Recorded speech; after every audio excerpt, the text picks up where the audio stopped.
আসসালামু আলাইকুম। তো আজ আপনাদের সাথে কামিজ কাটিং শেয়ার করব।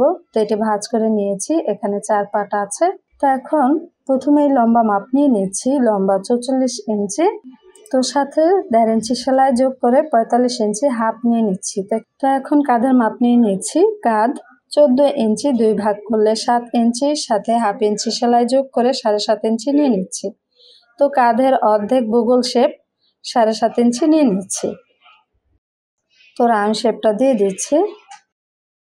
তো এখান থেকে এভাবে 1.5 ইঞ্চি মাপ দিয়ে নিলেও হবে, কিংবা যদি আন্দাজে দিতে পারেন তো সেভাবে দিয়ে নিলেও হবে।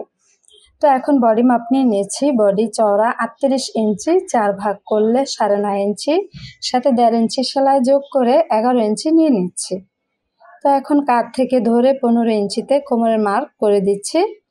তো এখান থেকে কোমরের মাপ নিয়ে নিচ্ছি, কোমর 36 ইঞ্চি 4 ভাগ করলে 9 ইঞ্চি, 1.5 ইঞ্চি সেলাই সহ 10.5 ইঞ্চি নিয়ে নিচ্ছি।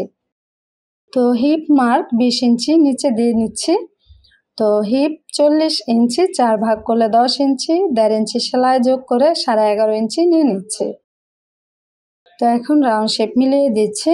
তো এখানে ঘেরের মাপ 24 ইঞ্চি 2 ভাগ করলে 12 ইঞ্চি, সাথে 1 ইঞ্চি সেলাই যোগ করে 13 ইঞ্চি নিয়ে নিচ্ছি। তো এখন হিপের সাথে নিচের ঘেরের শেপ মিলিয়ে দিচ্ছি। তো এই একই নিয়ম ফলো করে আপনারা আপনাদের জন্য কামিজ কেটে নিতে পারেন। তো ভিডিওটি ভালো লাগলে অবশ্যই লাইক করবেন, কমেন্ট করে জানাবেন, অন্যদের সাথে শেয়ার করবেন। এবং আমাদের অ্যানাদার চ্যানেল ফ্যাশন বাংলাদেশ, সেখানে ছোটদের ড্রেসের ভিডিও আপলোড করা হয়। সাবস্ক্রাইব করে আমাদের পাশে থাকবেন, আশা করছি সেখানেও আপনাদের ভালো লাগবে। এবং আমাদের ফেসবুক পেজের লিঙ্ক ডিসক্রিপশনে দেওয়া আছে, তো পেজটি ফলো দিয়ে আমাদের পাশেই থাকবেন। তো এখন হাতা কেটে নিচ্ছি। তো হাতার কাপড় ভাঁজ করে নিচ্ছি। তো হাতা লম্বা 16 ইঞ্চি, সাথে 1 ইঞ্চি সেলাই যোগ করে 17 ইঞ্চি নিয়ে নিচ্ছি। আর চওড়া 9 ইঞ্চি নিয়ে নিচ্ছি, এখানেও 9 ইঞ্চি।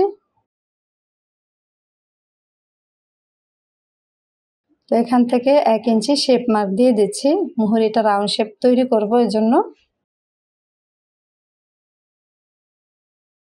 আর সমান মাঝখানে ধরে শেপ মার্ক দিয়ে দিচ্ছি।